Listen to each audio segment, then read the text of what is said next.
পহেলা বৈশাখের সংস্কৃতিকে দলীয় হাতিয়ারে পরিণত করেছিল বিগত সরকার, এমন মন্তব্য করেছেন জাতীয় নাগরিক পার্টির আহ্বায়ক নাহিদ ইসলাম।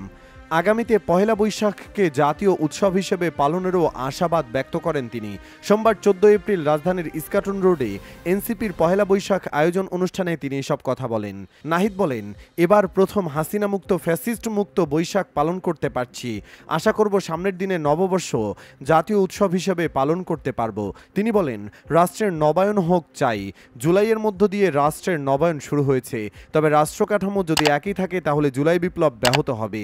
তিনি আরও বলেন, জুলাই আন্দোলন ব্যক্তির পরিবর্তনের জন্য নয়, রাষ্ট্রের পরিবর্তনের জন্য এই আন্দোলন।